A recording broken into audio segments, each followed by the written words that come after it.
जय हिंद। आज जब मेरा chief of the army staff पद का उत्तरदायित्व पूर्ण हो रहा है तो मेरे मन में गहन आभार, कृतज्ञता, गर्व और संतोष की भावना है। सैनिक स्कूल से लेकर अब तक का सफर अविस्मरणीय रहा है।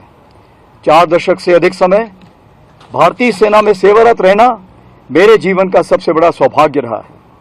भारतीय सेना किसी एक व्यक्ति विशेष से नहीं, बल्कि अपने सैनिकों, कमांडरों, पूर्व सैनिकों, परिवारजनों और देशवासियों के अटूट विश्वास से शक्ति प्राप्त करती है। सर्वप्रथम मैं भारतीय सेना के हर सैनिक शामिल वीर गति प्राप्त बलिदानियों को नमन करता हूं। हमारा अटल सैनिक पहाड़ों, रेगिस्तानों, ग्लेशियरों, जंगलों और दुर्गम सीमाओं पर हर परिस्थिति में देश की सुरक्षा के लिए डटा रहता है। किसी भी कमांडर की असली शक्ति वही सैनिक होता है। उसकी निष्ठा, साहस, अनुशासन ही भारतीय सेना की पहचान है। भारतीय सेना के जांबाज सैनिकों ने काउंटर टेररिज्म ऑपरेशंस में भी अहम भूमिका निभाई है। यूएन डिप्लॉयमेंट और प्राकृतिक आपदा सहायता में अपने उत्कृष्ट कार्यों से समूचे विश्व में भारतवर्ष का परचम लहराया है, चाहे वह कांगो के घने जंगल हो या वेनेजुएला की भूकंपग्रस्त भूमि। इन 2 वर्षों में भारतीय सेना ने प्रगतिशील तरीके से हर मोर्चे पर अपनी तैयारी, संतुलन और सजगता बनाए रखी। उत्तरी सीमाओं पर ऑपरेशन स्नो लेपर्ड के तहत हमारी तैनाती मजबूती और सतर्कता से रही है। पश्चिमी मोर्चे पर भी सेना ने अपने दायित्वों का निर्वहन पूरी गंभीरता और संयम के साथ किया है। ऑपरेशन सिंदूर इसका ज्वलंत उदाहरण है।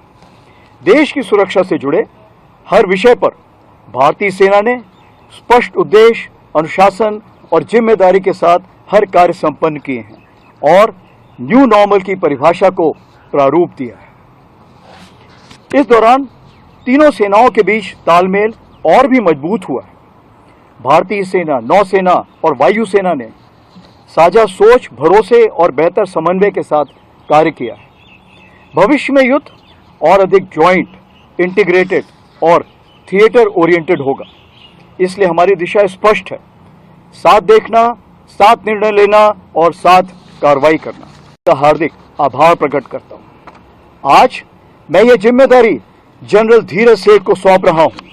वे एक अनुभवी सैनिक और सक्षम नेतृत्व करता है। मुझे पूर्ण विश्वास है कि उनके नेतृत्व में भारतीय सेना अपनी गौरवशाली परंपराओं, प्रोफेशनलिज्म और संकल्प के साथ और भी बुलंदियों को छुएगी। आज जब मैं यह दायित्व सौंप रहा हूं तो भारतीय सेना के भविष्य को लेकर मेरा पूर्ण विश्वास है कि हमारी सेना अपनी परंपराओं से जुड़ी रहेगी, वर्तमान चुनौतियों के प्रति सजग रहेगी और भविष्य में आने वाली हर परिस्थिति के लिए निरंतर तैयार रहेगी। इसी विषय को उजागर करने के लिए भारतीय सेना ने स्ट्रेटेजिक सिक्योरिटी गाइडलाइंस 2047 प्रकाशित की है। इस दस्तावेज के प्रेरणा स्रोत हैं विकसित भारत विजन 2047 और आर्म फोर्सेस विजन 2047। अंत में मैं हर सैनिक, हर पूर्व सैनिक, हर परिवार और भारत के प्रत्येक नागरिक के दृढ़ विश्वास और पूर्ण सहयोग के लिए जीवन पर्यंत कृतज्ञ रहूंगा और मैं आप सभी के सुख, समृद्धि और मंगल की कामना करता हूं और आगे भी करता रहूंगा। धन्यवाद।